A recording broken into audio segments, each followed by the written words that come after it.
Hey Spready Gang, welcome back to another video, and today I am going to be reviewing the Unrivaled Collection AEW Series 1 Kenny Omega. Very excited to have this figure. I wanted to get this because I just want to see if the line was good and if it's worth getting most or the rest of the series. So yeah, and I gotta say I got this figure yesterday. And I just wanted to. I didn't want to review yesterday because I just wanted to kind of play around with the figure and learn more about it and get a true feel, I guess, for the figure.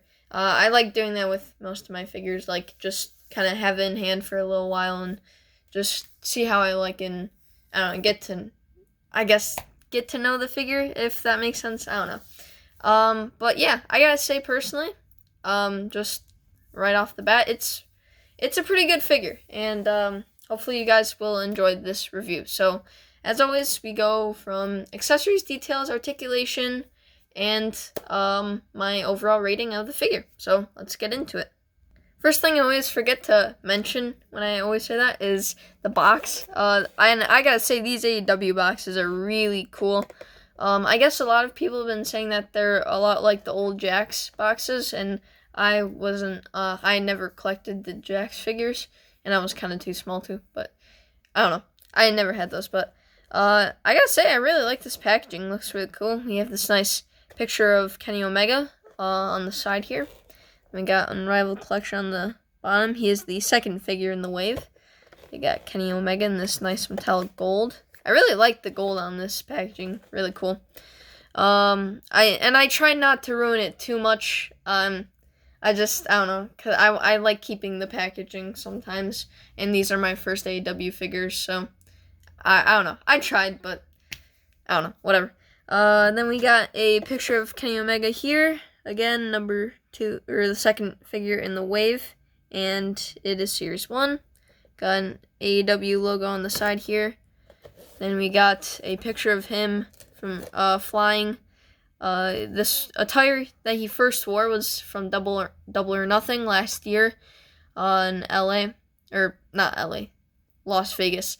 So yeah, pretty cool, I gotta say. And I'm pretty sure he was super bloodied up at this point. You can probably see he had a bloody nose.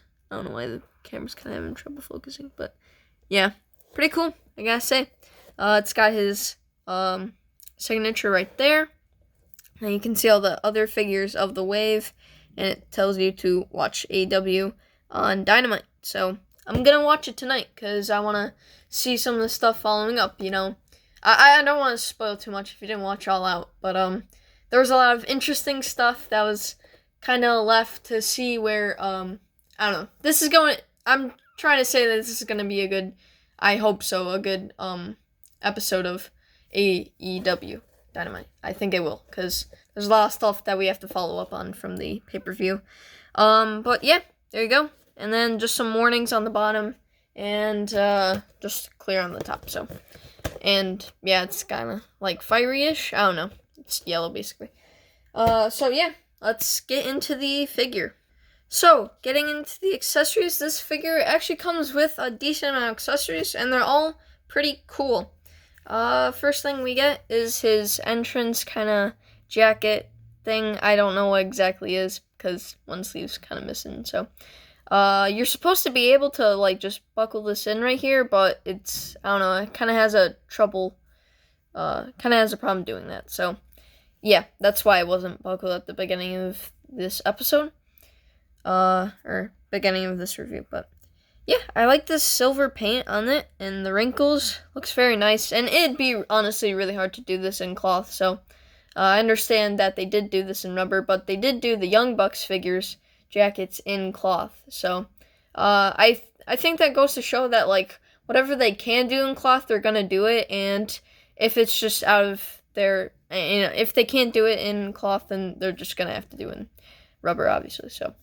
And it is a soft rubber, by the way. It's pretty pliable, so, I know Mattel's is usually, really super hard, and you can't even move it a little bit, but, we got these nice kind of purple flaps, or purple outlined flap things on the back. And we have these like kind of feathers for the, one winged angel. I think that's really cool.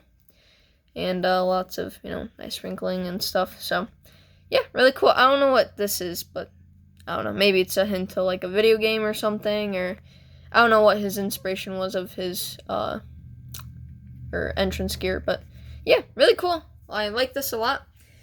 Then his other accessory, he wears on his arm. It's kind of like a cast thing.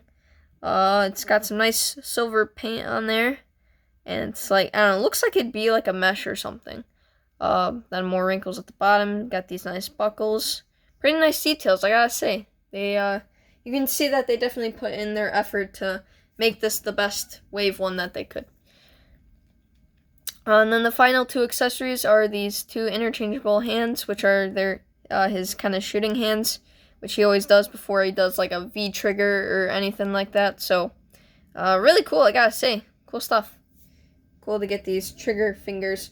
One thing I wish we did get, though, is maybe fist hands. That would have been cool, because he also does have these kind of, like, gripping hands, which are cool. Like, they're fine, but it would have been nice to get some fisted hands, too. So, overall, I gotta say it's pretty good on accessories. Now getting into the details on the figure, I gotta say this is very, very accurate to what he wore. Even has the, guy that made the ring gear, has his name on there. That's really cool. I got this wing on here and all this kind of cool purple outlines and stuff. Really cool attire, I gotta say. I wish or maybe at some point they'll make the first all-in pay-per-view. Hopefully they'll make that attire, because there's like a cool blue and black and really cool attire, I gotta say. And they had a cool Pentagon or whatever his name is. He had a cool attire too, so it'd be cool to get a wave of those figures, because I really like that blue and black attire. But yeah, anyways, got K Omega on the side. Really nice. I like the kick pads, how they did them. Honestly, it looks a bit better than the Mattel ones, because like here's like a Mattel one, and like they both look pretty good, but then sometimes the molding on these kick pads like just gets molded into the boot, and it just kind of looks a bit weird. But yeah, they did the kick pads really nicely here. Then they got the straps here, and they got the shoes nicely too. Got that logo right here. It's got all the wrinkles and stuff too. They painted and sculpted the belt buckle, so you can really see they put in their effort. And then he's got his own torso here, where it's all veiny and masculinity and all that kind of jazz. So, because he is a very veiny person, so yeah. One thing I would like to say, though, is you can probably notice here his hair was more like grayish. Sometimes it's like black and blonde, and sometimes it's like black and gray. And here it was pretty black and gray, as you can see. So, and I think they honestly, I know a lot of people were complaining about the hair, but compared to what it was that night, it's pretty fair. It was black and gray, and they definitely did that here. It wasn't more black and blonde. So, yeah, really cool. And I gotta say, it does look a decent amount like Kenny Omega. Not completely. His first prototype figure, honestly, I think looked a bit more like him, but still really cool, I gotta say. And I don't know if he has this much of abs, but I don't know. It's not that big of a deal. So I think we should have definitely gotten maybe some bigger arms. Again, this is the first wave. I'm not gonna heavily criticize this yet, because they're gonna just continue to improve over time. But yeah, I'm sure over time, in the skin tone issue, they had a skin tone issue last second. So, I mean, what are you gonna do about it? So I'm sure, obviously in the future, they're probably gonna fix that. So, yeah, but that's all of that. The details. Now let's get into the articulation. His head can't go this far down, can't go back due to the hair, and the hair is kind of rubbery, by the way. It can go side to side a little bit, and then you do have head swivel. Sorry for the camera going out of focus. And then the shoulders are on ratchet joints, which is way better than the other stuff that Mattel does. I'm sorry, I'm just comparing this right to Mattel. I mean, what else am I going to compare this to? But it's already superior to Mattel figures, and it's their first wave, which is kind of sad. Yeah, you got retro joints there. You got full movement at shoulder. And you got double jointed elbows, which is way better than Mattel because they only have single, which is kind of sad. And they're the exact same price. So you're getting way more bang for your buck on these. But yeah, double jointed. They go way past 90, which is nice. Got a swivel at the wrist and a hinge as well. Then they do have a diaphragm joint, so moves pretty decently far forward and pretty decently far back. And you got that side-to-side motion, and it is on a ball peg thing at the waist too, so that helps out a lot with articulation. That's what the Ultimate Edition should do instead of this crappy old waist. It is an Ultimate Edition. I'm paying $10 extra, so I should be able to get really good articulation accessories, but we don't. Anyways, gonna stop complaining. When both articulations are combined, they go really far forward, really far back. Got good side-to-side motion. Not really too much at the waist, but that's not too much of a problem for me. Legs go decently far forward. Don't really go too far back. These are on giant ball pegs too, or ball joints, so it's really nice. They do splits basically. Got a thigh swivel, double jointed knees. Go decently far back. They have knee pads on, so they're not gonna go as far back. You got a shin swivel. Then the feet go very far back, very far forward. And then you got a nice ankle pivot, which Mattel, again, does not have. And that is very sad. They've been at this for almost 100 waves. And they still haven't really improved since Wave 1. Honestly, they really haven't. Just besides, head sculpts and, accessories has basically been the same. So, not too much improvement on Mattel. But I'm not talking more about that this video. So, from everything from accessories, details, and articulation, I gotta say, this figure, I'm gonna give it a 9 out of 10.